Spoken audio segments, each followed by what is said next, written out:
very quickly, I'll introduce us. I'm Sue Malden, Chair of Focal International. On my left, I'm trying to go alphabetical, but it's, after a late flight, it's hard, is Belinda from All Rights. Yeah, All Rights Clearance. All Rights Clearance? Limited. Limited. Jody from the Director Studio. Not Director Studio, just Director Studio. Yeah. Brilliant. Elizabeth, freelance researcher from Canada. And Christina from Vice. Yes, you'll have to explain that yourself, I think. From Vice, who's very experienced in clearances and so on. What I thought I'd do is just ask everybody to tell you just a little bit about their background, like how they got into the business, because that's what people often want to know, is how do you start being a film researcher, archive researcher? What do you have to do? What qualifications and things like that? So each person will start with just a little bit of their background and a little bit about the kind of work they've done as a start. So, alphabetical order, Belinda. Hello. So I started, very, very briefly, working as an assistant to an editor at Rush's. And whilst I was hanging around there learning how to be an assistant editor, which at the time were the sort of people that did find the footage for commercials and things like that, that was kind of part of their job, two people came in and said, so, when you grow up, what do you want to be? And I went, an editor. And they said, we're film researchers. And I said, that sounds really good too, because my sister had told me, whatever anybody offers you, go for it. So I met these people, and what they used to do is they used to find all the footage for newspaper commercials. So they used to do the Times commercials, News of the World, Mail, things like that, which was very kind of last minute sort of stuff, because what you had to do was you had to work to when they decided what they were going to put on the headlines. So we'd be there sort of in the middle of the night, sort of pulling stuff out of places. And I started working with them, mostly on commercials for about 5 years. Then I moved to, where did I go next? Oh, I went to Channel X, Hat Trick, Talkback, and did sort of freelancing around doing comedy stuff. And then I set up my own company, doing clearances, re-clearances of programs, and used to do a bit of teaching people how to be film researchers, kind of. And worked at Shine for 4 years as head of their archive programs, because they were doing a lot of archive programs at the time. Most memorably before they were Mingers and after they were Mingers. That was a good one, trying to get clearance on those. And then sort of set up my own company. I work with two other people at the moment. My colleague Simon does a lot of commercials, and he does a lot of music, and he does clearance of sort of image rights, so famous people in commercials, that sort of thing. And I do most of the TV. I do quite a lot of the TV stuff. I've done some theatre, using footage in theatre, and feature films, stuff like that. So that's me. Thank you. Elizabeth. Yes, hi, I'm Elizabeth Klink, and I've been doing this for about 35 years. I started doing... Doesn't look possible. Yeah. I started doing editorial or content research, finding people, chase producing, that kind of thing, and then I just naturally gravitated towards the visual, and so I worked at lots of great places with lots of good filmmakers, with the National Film Board of Canada, with some very fine filmmakers here from England at Channel 4 and BBC, and a lot in the United States. So about 12 years ago, I founded an organization called the Visual Researchers Society of Canada, and that was a lot of fun because it embodied what Bob talked about. It is a very thriving organization of 100 film researchers from across the country. And it was there that I realized that we really have to share our knowledge. It's a very niche work, a very niche group of skill sets that we all have, and so we started doing things like listservs and professional development sessions, sharing all of our tips and knowledge, and I do a lot of teaching at universities and schools and journalism schools, because I think it's something that we don't often learn in film schools, how to clear material or how expensive it can be or what are the pitfalls. So that's been a lot of fun. I have some great filmmakers that I work with, and I'm very excited because I have some films that are nominated tomorrow at the Focal Awards, so I was here for that, so it was a nice opportunity. I've worked on mostly feature-length documentaries, but I also do a lot of web and VR work as well, which has been fun. And I try to steer away from television series because I don't live in a big city and you kind of have to be in the office every day of the company that does that. So I tend to work with a lot of filmmakers from around the world, which is fun too. Excellent. Jodie. Great, hi. My name's Jodie. I run a company called the Director Studio. So my background is slightly more commercial, really fascinating backgrounds. So I started my career, my sort of professional career at Getty Images, and worked there for about 5 years, and got to a level there. And then I was lucky enough to help set up and then run the London office for Framepool, which is a German stock footage library. So I did that again for almost 5 years, and then from there just saw an opportunity really to to sort of get a little bit deeper into projects. Producers were coming with a wish list of, say, 10 different things, but obviously I could only supply from the company that I was working for, so it just became obvious that there was an opportunity to do more and actually to become more involved in projects. And so I set up the Director Studio 7 years ago, and we work on mostly in the commercial world, so sourcing and clearing footage and image rights for TV commercials, branded content.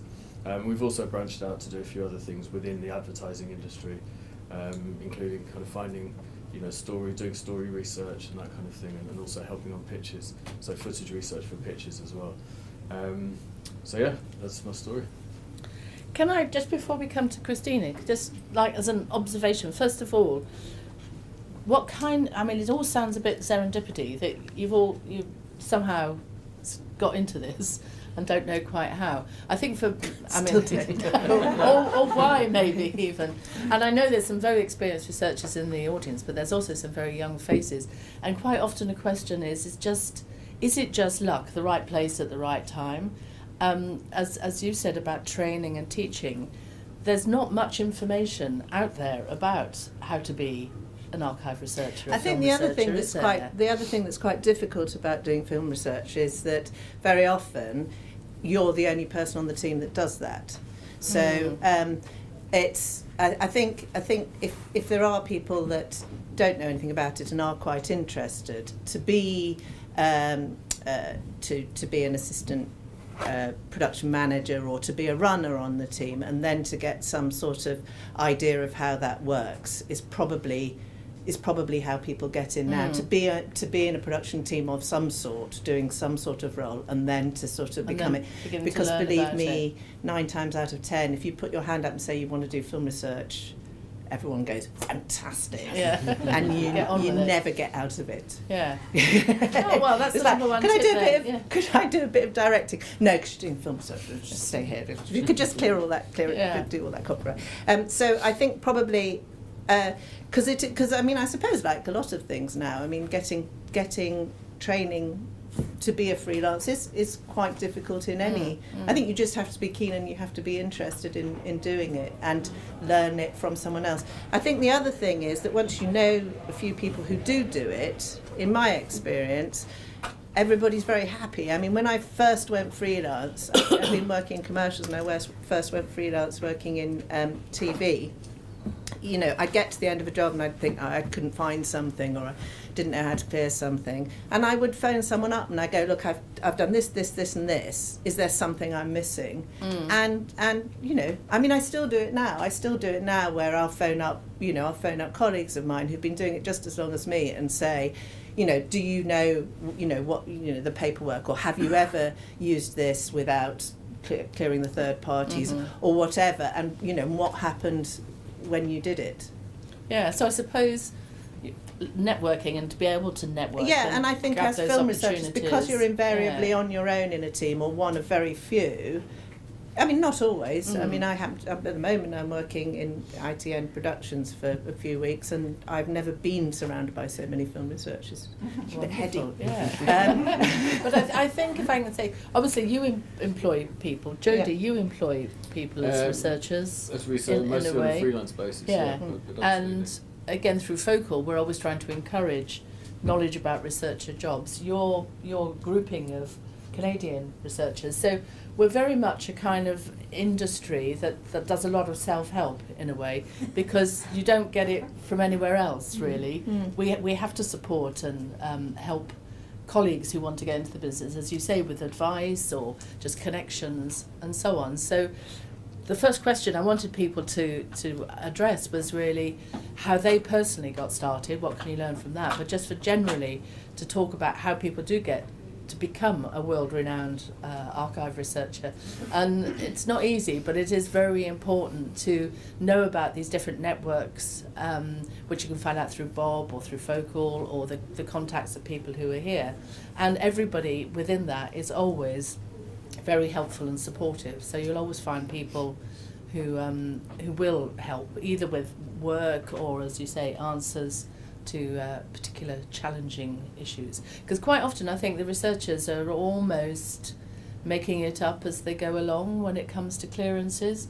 No, as you say, you're on your own. Nobody else, well, that's maybe the wrong way to put it, but they bear the responsibility in a way of making Yes. the decision Yes. of what to do, because nobody else knows. Yeah, And that's that is quite a true. scary Yeah. position to be in. So to have colleagues and friends who understand what your question is Yeah. in the first place, and then can offer help is really good.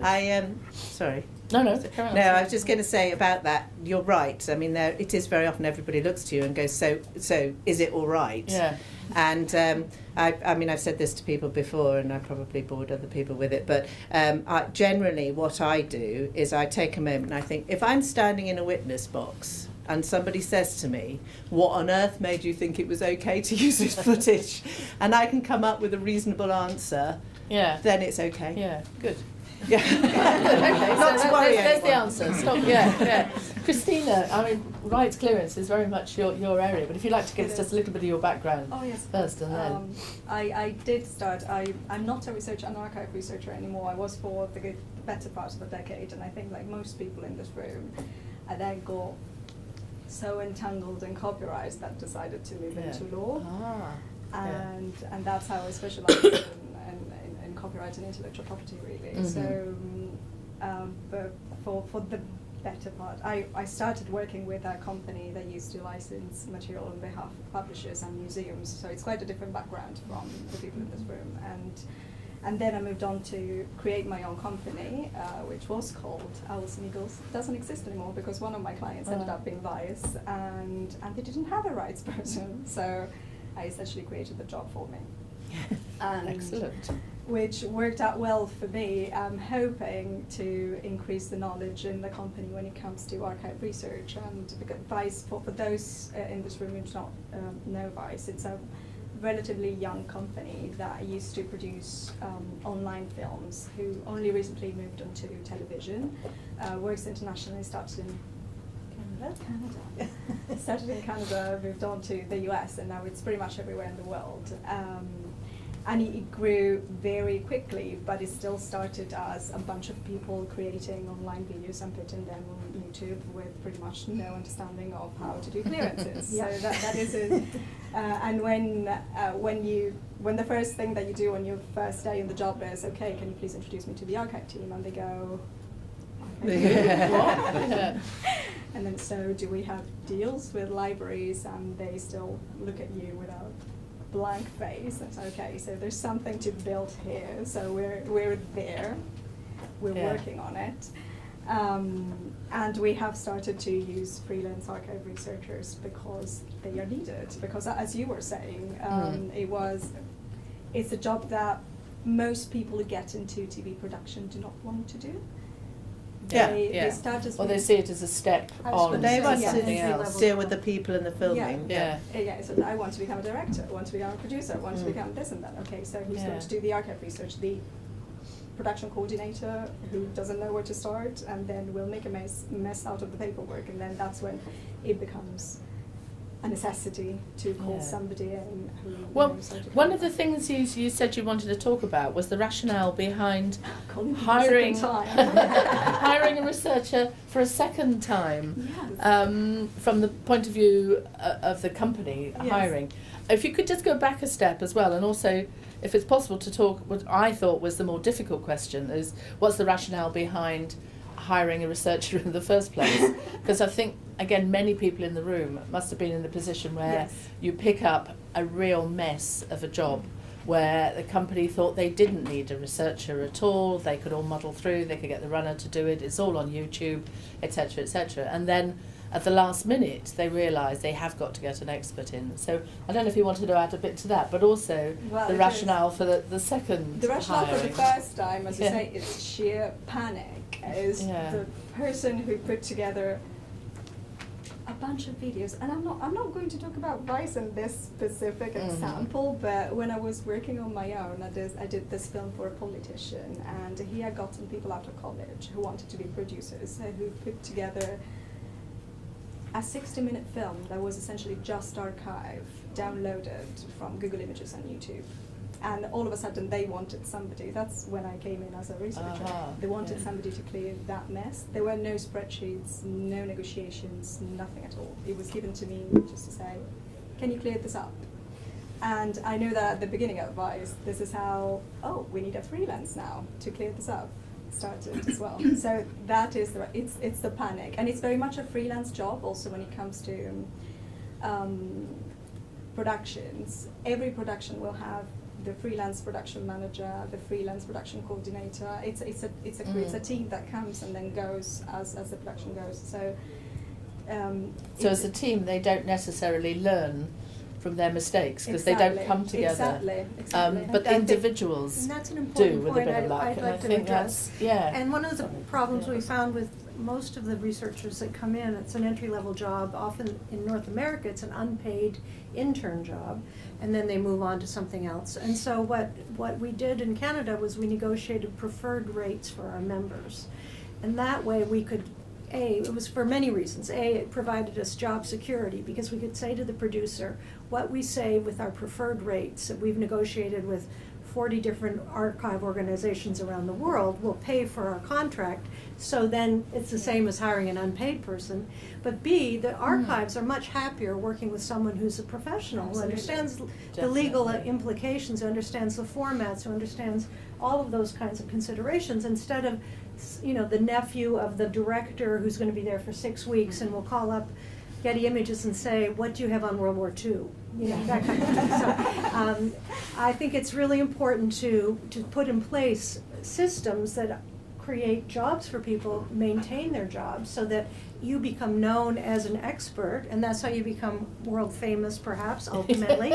But it's because you have job security, and most young freelancers don't have that. So by being able to be part of a group, a Focal or a Axel in America, or the Visual Researchers Society of Canada, you get that benefit, and you also Support. get preferred rates, which I think we're negotiating with Vice. Oh, that's a really good point, yeah. But again, back to the point you were making also, that team who may have learned from the Yeah. dreadful mess, Yeah. It's they going don't to exist as a disintegrate. team. Exactly. They're only individuals. Yes. And you're, again, as the freelancer, you're dependent on some of those individuals remembering that you were good Absolutely. and that you were what was needed, kind of thing. Absolutely. Yeah, This so on happens. to your second My point. second time. So I review, every person who comes to Vice as a freelance archive researcher then would have to talk to the legal team where I sit, so that we can go through deals that we have with people and how I would expect them to do something. But what I Yeah. always tell them is, two things. One is you're very much on your own, as you were saying. Yeah. You're also going to be the most knowledgeable person in the room. Assume no knowledge. Nobody else on that team is going to know what you're talking about. And the second, which has advantages. Yeah. The advantage is that you can play around things and do it your way. And if you know that you're not really negotiating the best rate, maybe nobody else on that team is going to know that, but you can play around. And the disadvantage is that they actually do not know what to expect from you, which means that you will have to do a lot of expectation management. They come to you with unrealistic expectations. They want to use, I don't know, a world famous Olympic runner for a Mazda advert, and this is just not going to happen if you don't have the money for it. So there's that. And the second thing that I say, which is what prompts the second call generally, is create a system. When that team disintegrates, I wouldn't want my in-house production coordinators to have to go through emails and emails and emails just to figure out where the piece of paperwork that's missing is, how a decision was made, and this, like, create a system that can be used after you've gone, so that we won't remember you as the person left the mess after, even if you were put into the team to clear somebody else's mess, and that's generally what happens. Then the work that you do is what will be remembered after you've left. I'm just saying. Legacy, leave a legacy there. Admin is paramount. And even though it is a very creative job, there is so much administration involved, and understanding how the company in which you are works and what system they have and how your system can be integrated into theirs. This is really what. I think the other thing with that from the point of view of, say, someone like me dealing with somebody, with a production team, is you also have to have the support, because you spend. I mean, you do have to be tough. You spend a lot of time with series producers and producers who go, I just don't care how much it costs. I have to have it. Yes. And so you need the support of somebody, so you can so that there is somebody there. I mean, it ought to be the production manager, but in my experience, sometimes it isn't the production manager. Sometimes the production manager is sort of embattled by the series producer as well. And unfortunately, in a freelance world, what happens is the producer directors and the producers go away, and they're judged by how beautiful the programme looks at the end, not whether they went over budget, whether someone had a nervous breakdown on the programme. All of those things don't matter. It's just that programme looks beautiful. Whereas, as a film clearance person, whatever, you are working to a particular budget. And yes, of course it will look beautiful if there's a piece of feature film in there, because, that is beautiful. Yeah. But you have to try and make it beautiful within the boundaries. Yes. And trying to teach, or not teach everybody. I mean, you do spend a lot of time being like head girl, being the kind of gloom in the room. It's like, it would be great, I also think you have to work very carefully with your legal team, because errors and omissions insurance is the other producer in the room. And I don't say, oh yes, go ahead. I used to say, oh, I think we can do that, and I've become quite careful about saying, you have an entertainment attorney or you have an entertainment lawyer, I think you should run it past them, because ultimately they're going to be representing all of these things with the insurance company. And I can say, no problem, use Elvis Presley, but they might say no. So I wouldn't say that anyway. You can't be quoted on that. No. But I do think it's important to know that they are the other, they're the other, elephant in the room. But you do, I mean, I'm sure you as well as I have had conversations with lawyers where they go, well, I don't think that's a good idea, and you go, but I've done this, and this, and for that reason, actually, I do think that it is okay. I mean, so there is, at some point, there is always a. But we are getting more litigious. But I agree. I don't make the decision. I say, this is my opinion. Right. But in the end, actually, it's not even the production company, it's the broadcaster. Yes. And if the broadcaster doesn't have a piece of paper, they are completely risk-averse broadcasters. So especially Discovery, National Geographic, and everything like that. So they wouldn't let you get away with it anyway. I have a T-shirt that says, "I am not a lawyer." I think Jodys, I was going to say, do you important. I think it's a very have important lawyers working with you? I do have a lawyer. I have a lawyer that I speak to occasionally, but actually that was more just to go through my contracts initially, so that we have those contracts and I know that they're watertight. But as the guy said, I think it's very important not to take that responsibility on yourself unless you are a lawyer and you're legally trained and you're absolutely 100% sure. In which case you say no. Yeah, I was going to say, in which case you say no. But I think at no stage should you be the one who is responsible for making a decision whether to go with something either out of copyright or I don't think. I mean, I suppose my attitude is that I don't think that I would ever make the final decision, because once somebody's done it, it's out of your hands, where they then go and sell it to and all that kind of thing. And editorially, it's not necessarily within your hands. They could say all sorts of things.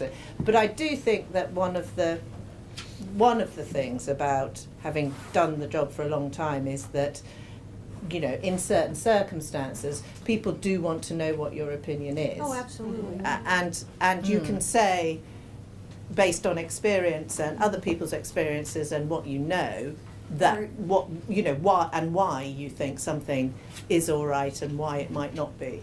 Or, It is important, though, I think, I mentor a lot of young researchers who are starting out, and I'm shocked at what they're asked to do. I mean, some of them, as independent contractors, are asked to sign legal agreements and run the money through their company, and I just go, no, do not do that, or take on such responsibility because they're desperate for the job, and the producer wants them to be the bank or whatever. They put it on their own credit card, and I mean, there's a lot of producers who take great advantage of young researchers, and I'm always saying to them, just do not do that. You will get hired again, but you may not have a house if you do that, or you may be, you know, it's incredible what some producers require. So another lesson, be wary of other people. So as much as you want to network and be known and know people, but be careful as well. Well, and just also be making other people sign the contracts makes them read it. Read it, exactly. Because you can say to them, because I always used to sign all these things myself, and now I go, well, here's the thing to sign, and the fact that they're actually putting their name on it makes them realise what they're signing. Yeah. Christina, you also mentioned having a good system, so that you leave something nice and clear for others to understand. Jodie, do you have a kind of common system that guys you work with? Absolutely, yeah. And also I think a system in terms of, you know, checklists for each shot as to what might be important in terms of clearance, but also I think, you know, the organisation, so that anyone could ultimately go into a project folder and know, you know, which particular document deals with which particular clip, I think is very important. But maybe not change it without your knowledge. Yeah, exactly. That's the other thing. Yeah. Make sure no one can change it. I just think it's very important because, you know, then as I said, anyone can go in and deal with that. But also, you know, if anything were to happen, or suddenly a client comes back and says, well, what about this? We want to put it into other territories, for example. Immediately you can go back and say, well, yes, you can do it with that clip, or with this particular clip, we need to get additional rights. So it's just a way of being able to efficiently deal with pressured inquiries in the future as well. At Focal, we've been on the basis really of some of the feedback from researchers, we've been looking at maybe a way of trying to introduce a kind of standard system or a standard way of recording all the information that the archive researchers gathered up and then expressing it in a way that's clear for everybody else to understand.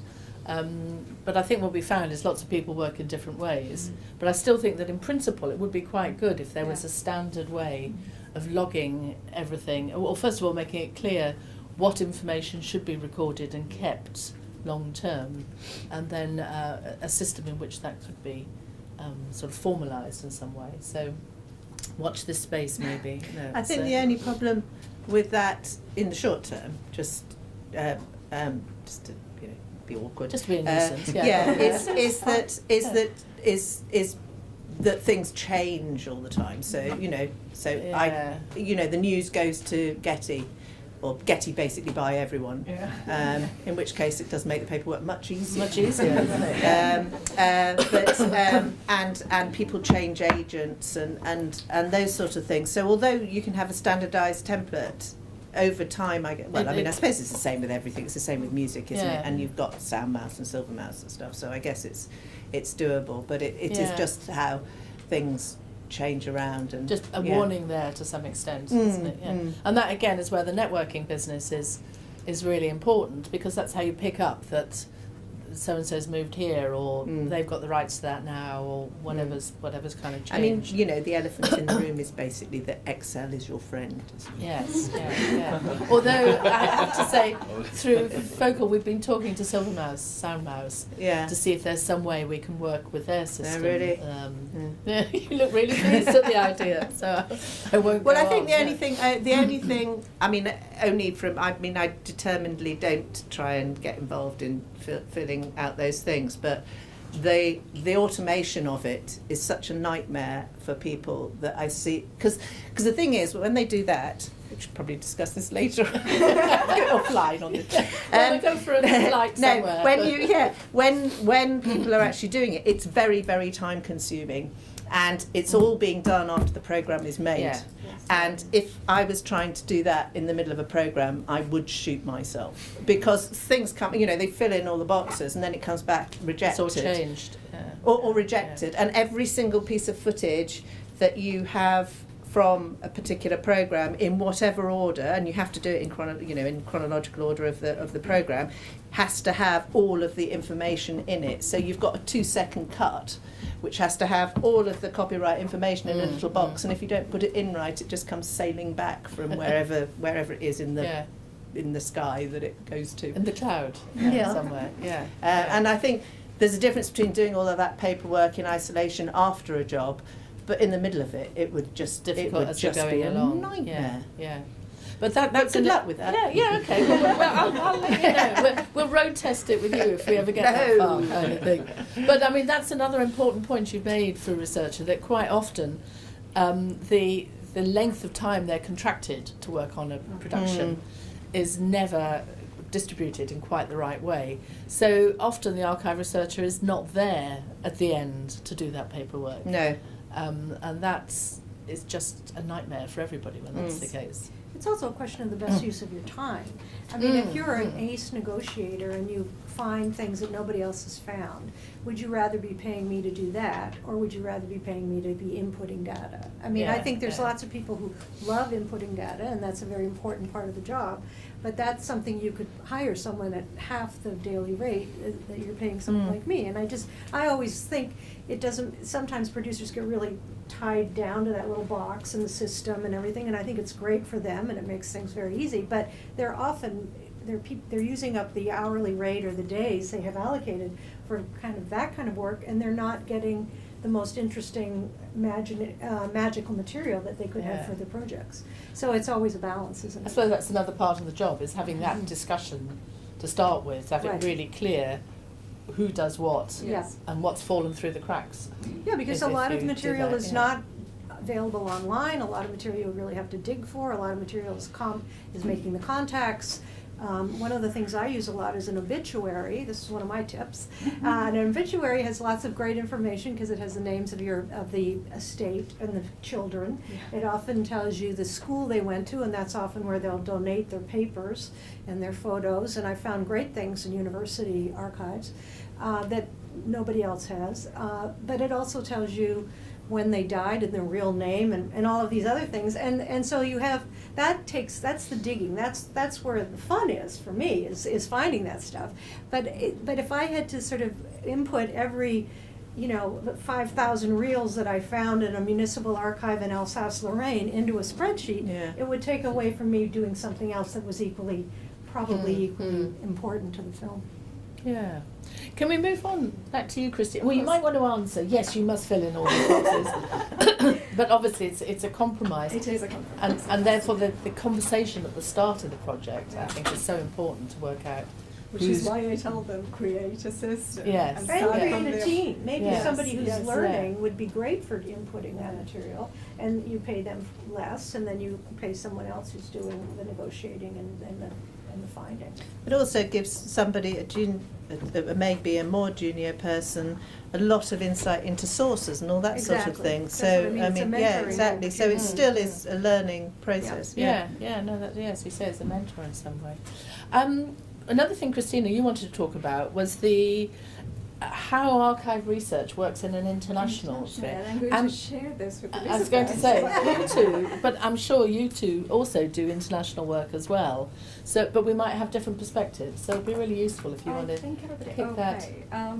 This is something that I started working with advice specifically because, as I said, we have international offices. The UK office oversees the MEA territories, and everybody has different ways of doing things. It goes more to the technicalities of the contracts, and it's actually what you were saying about I am the negotiator. Yes, I am also the person who bridges the gaps between the vendor's culture and the culture of the person who's supposed to buy in the material.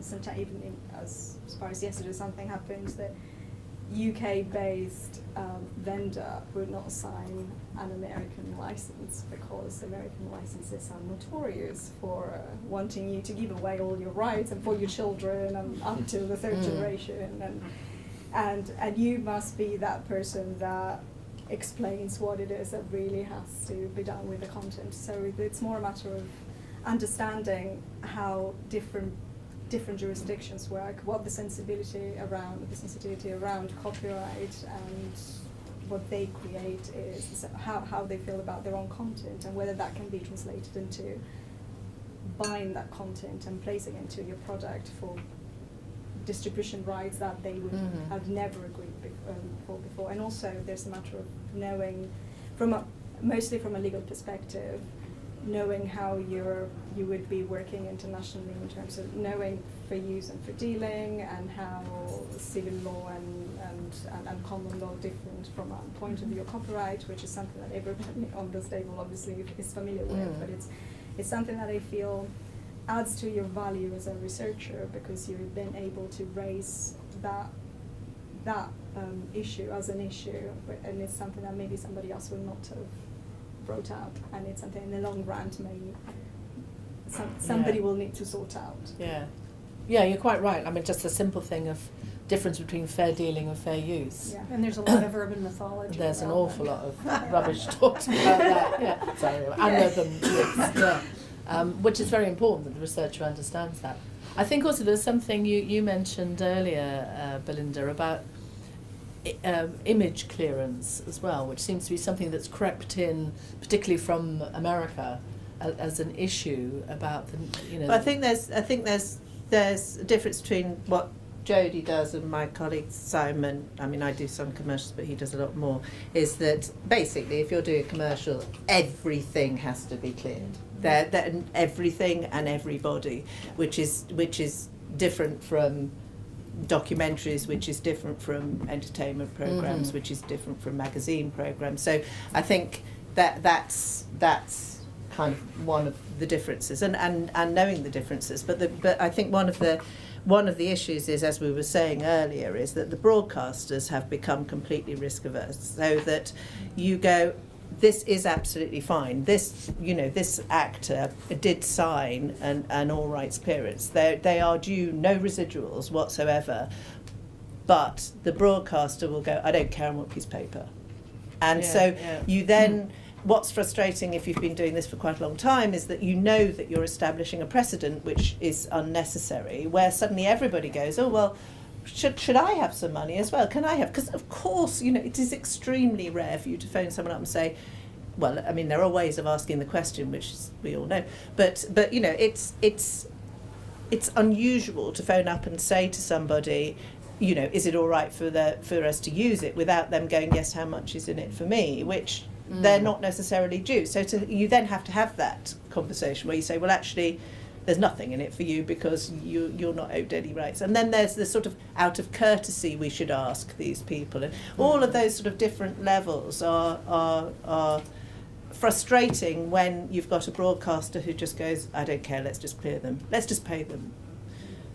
Or they don't say that, because obviously they don't want, the broadcaster doesn't want to have to pay for it. But in effect, that's what they're saying. In effect, they're saying, I want a piece of paper for everything, so that it becomes much more like commercials.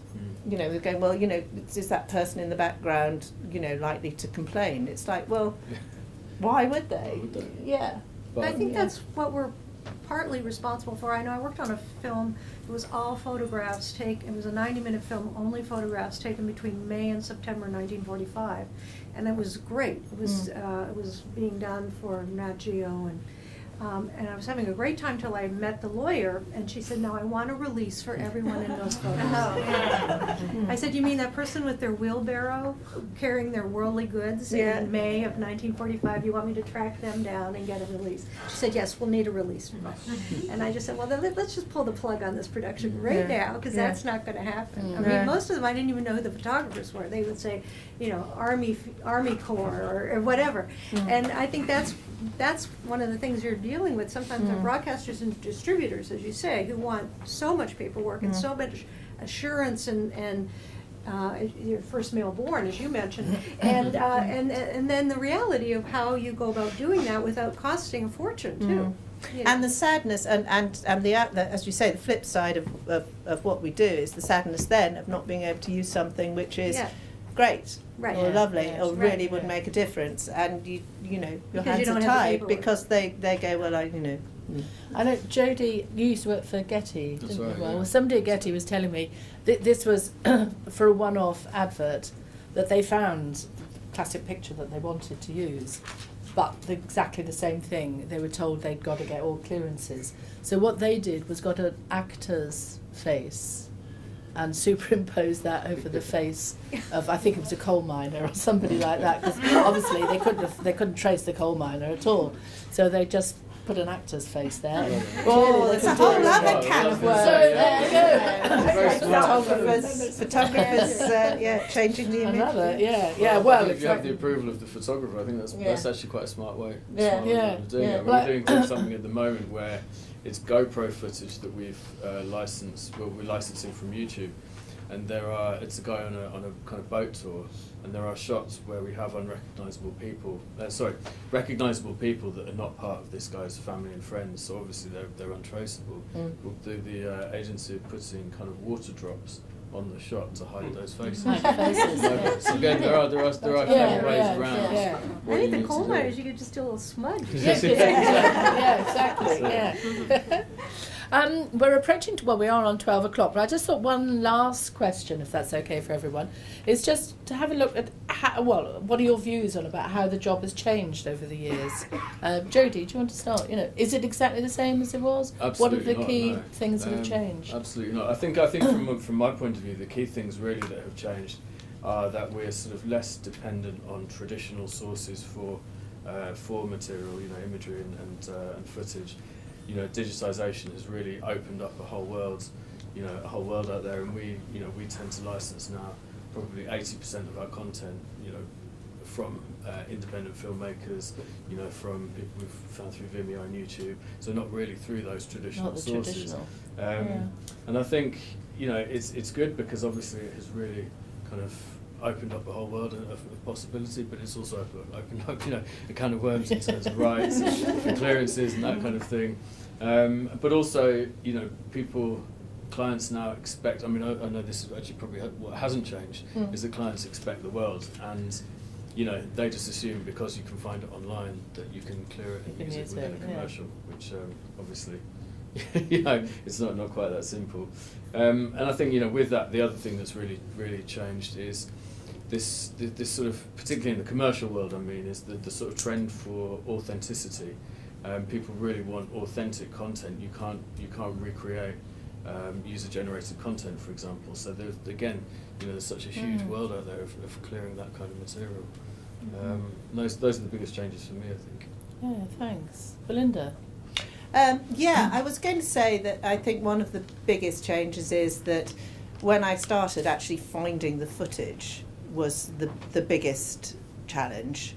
And once you'd found it, you could generally clear it. It was that way around. Whereas, as Jodie says now, it's on the surface it's much easier to find footage in general, and the clearance, tracking down the individuals. I mean, we did a commercial where we had to have huge signed contracts from the people in the product to say that none of the people in the thing had ever acted been models, you know who it is, I guess, yeah, because they absolutely wanted everybody to be a real person who'd never, you know, modelled, acted, you know, any of those sort of things.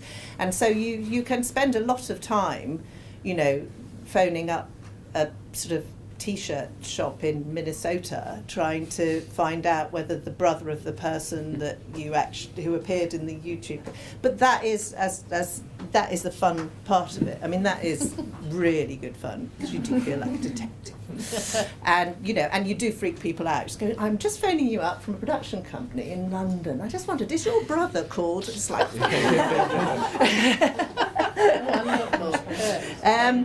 but it also can make you quite lazy, I think, because and again that's sort of dependent on time, because if you don't have very much time, you can just sit in front of the computer. And I think what I've done a couple of jobs recently where the stuff that I wanted was quite obscure, and I was thrown back onto, you know, there was nothing on, you know, it was the kind of stuff that the people who owned it didn't have the money to digitise. So I was thrown back on going to sort of local archives and things like that, and I sort of remembered that, you know, there's still a lot of stuff that you can't find and that isn't there. And the most frustrating thing about that, sorry, I'm just getting everything in quickly. The most frustrating thing about that is the cost of getting screeners or being able to view that. And who picks up that cost? Because if you're not entirely sure whether, you know, these films. I recently ordered something. We recently were speaking to RTE about some footage, and they had loads of stuff that was good. Half of it was digitised, half of it wasn't, and they wanted about £1,000 to get the stuff just that so wasn't digital, just so that we could look at it. Yeah. And the point is, then it's digitised, so that benefits them. Mm-hmm. But clearly, you know, I mean, you know, it's a large amount of money, and it's like who should be picking up that amount of money? And we could have done it. You know, there's a chance that you could have done it, looked at it all, and found that none of it was any good. And nobody, even advertising agencies, don't want to just flush away £1,000. So.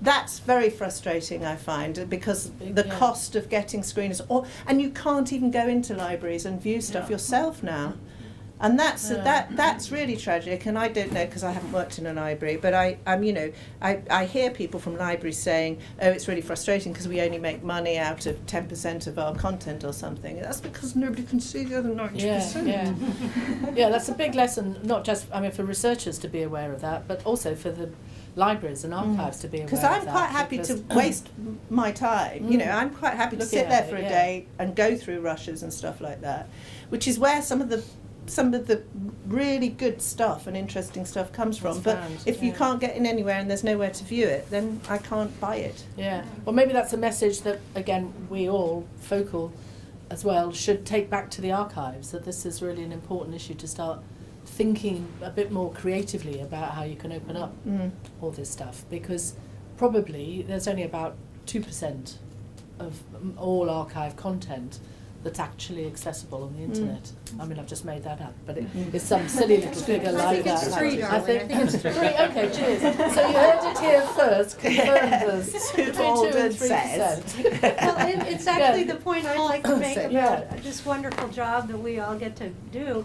Is one of the things that I think is quite wonderful and one of the things I'm really looking for on the projects that I agree to be part of, is how can we bring in the restoration and preservation factor as well. For example, a film I worked on 2 years ago called How to Change the World, which was about the beginnings of Greenpeace. All of the Greenpeace material was in little tiny 16mm reels. The sound was in a suitcase. And we had the wonderful joy of making that all accessible, transferred to 4K, and now Greenpeace International has a marvelous archive. Same with the film I worked on with Werner Herzog, where I found this great cache of material in a municipal archive, and it was all on beta tapes. And so Werner's brother drove from Munich, got it, took it to Munich, transferred it to 4K, and it looks gorgeous. But now that municipal archive has a beautiful tape. Yeah. And so I think what we're all doing in our own funny little way is creating little mini archives on the subjects that we're working on. And I find that very, very satisfying, but also very important, because otherwise a lot of this material will get lost. It will just disappear as the formats change and as the pixels migrate north. And I think it's really exciting. There's lots of material out there. The clearances, yes, very difficult sometimes, and we spend more time on clearances than on the fun part of the hunting and gathering. But it's the nature of it. But the good end story is that we're creating a lot of great material now that would have otherwise just been thrown out in the shoebox somewhere. And that'll now be discoverable by others. Exactly. Which is great. And I think we all have to keep that in mind. I always think, how can I put this in a format or in a system that somebody else can access? It's exciting. I think it keeps it fresh. Otherwise, after 35 years, you might get a little tired. Although I was talking to we've got a couple of questions. Hang on. Sorry, no, I'm just, No, it's all right. Yeah. I appreciate there are multiple answers to this question, but when you're searching for footage, do you have your own personal systems that you use? You know, would you start at Getty, and if you can't find it there, you'll go to YouTube, Vimeo, and then filter down? How do you go about finding your archive footage? I'll say something because I can't shut up. I think it depends on the brief. I think what tends to happen is that initially, there's two things. It depends on the brief. It depends on how much time you've got. And the budget. And the budget, exactly. So it depends on if somebody's given you all of those three things. So clearly, if it's something that you don't have very much time and you don't really have enough money, and that hardly ever happens, obviously, but then you're probably going to try and get as much stuff as you can from one source, and let's face it, at the moment Getty's probably that source, because they do span a lot of things, and then you can do a deal, because you can always do a deal. I mean, if you're actually going to somebody and saying, look, this is my entire budget and I am hoping to get everything that I want from you, and I know this is probably slightly less than you would ordinarily accept on a per minute basis, but do you actually want £5,000 or not? Sometimes that works. So I think that would be the first thing. But if I had more time, I think I probably would go through the normal. I'd go through the normal kind of places first and set up an Excel and I download stuff, we transfer it to people and all that kind of thing. But if I did have more time, I would spend time actually sort of thinking about it and doing what I suppose we refer to as the old-fashioned research, which is like I'm recently trying to find some footage or some still images of a shipwreck in Northumberland, or just off the coast of Northumberland, and actually going around the local museums and the local maritime places and that sort of thing. And they were thrilled.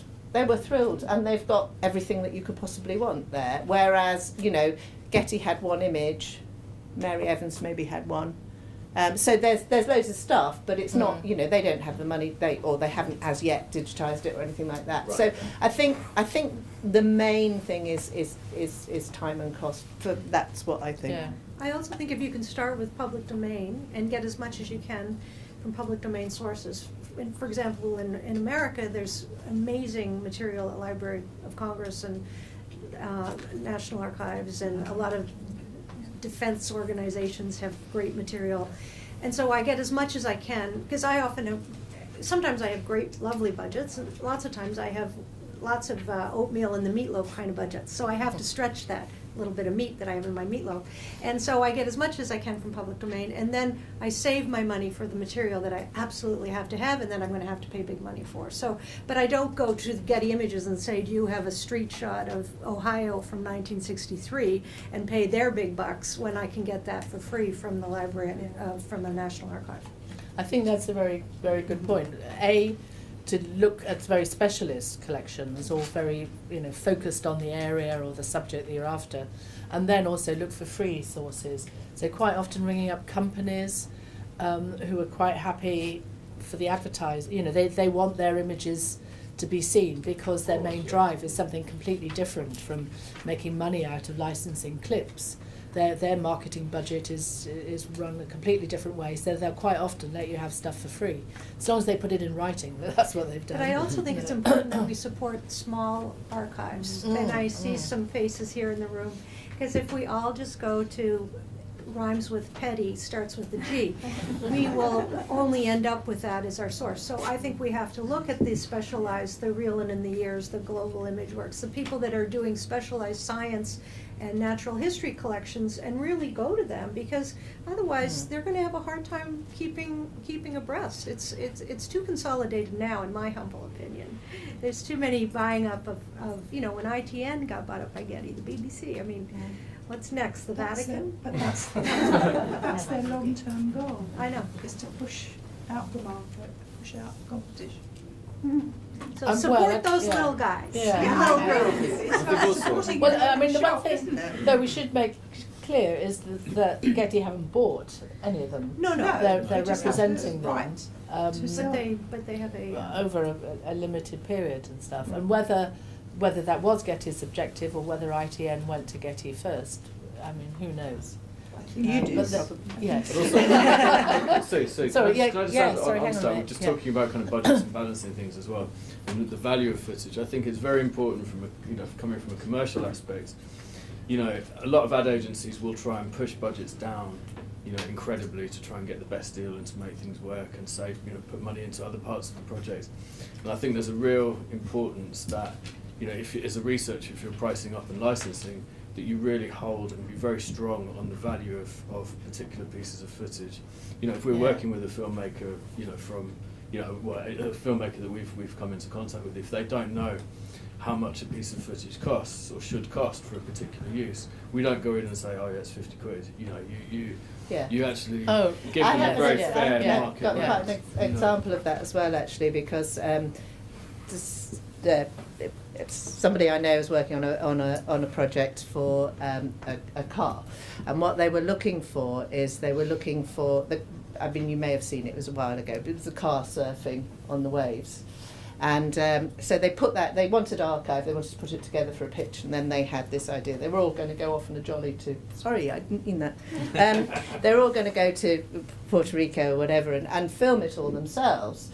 So they put together the animatic whatever, put together the pitch, everybody loved it. They went off to Puerto Rico, realised that in order to get those shots, you actually have to be an incredibly talented surfer, and none of them was, and also you have to be there at the right time of day, and these images that they'd bought and put in the thing were unreproducible. I mean, they'd been created by incredibly talented surfing cameramen over a period of about 10 years. So they all came back. They had lovely suntans, but they all came back and spent over £100,000 on the archive because that was the only way they could get it.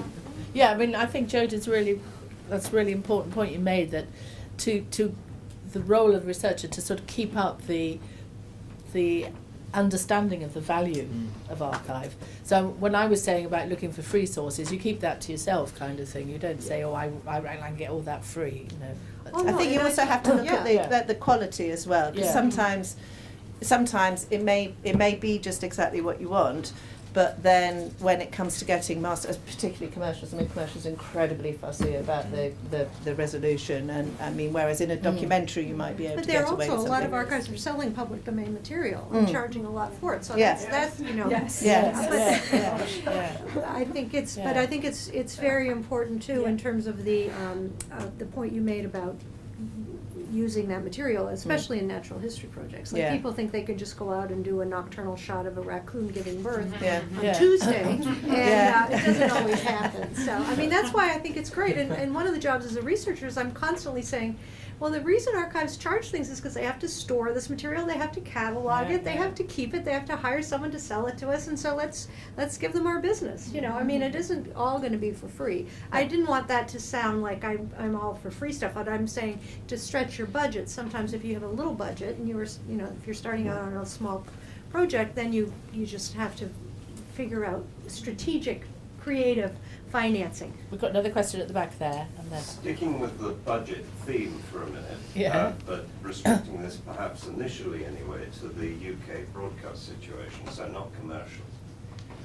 We have a relatively small, a few hundred hours of relatively valuable, in other words, not easily reproducible by other people, archive.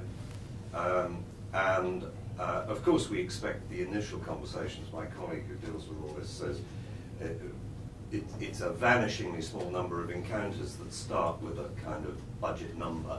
Most of them start with, unfortunately, this particular project is incredibly low budget and we won't be able to pay you very much, but do you Don't by use any archive chance? then. Yeah, that's the answer. But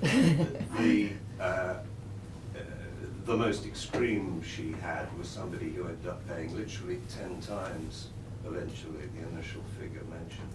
So in a way, just to say from our end, I certainly know as far as she is concerned, she disregards the initial statement because Yeah. everybody says they have no money. when Yeah. they Yeah. post Although in content. my defence, May I just make yeah, my sorry. question? yeah.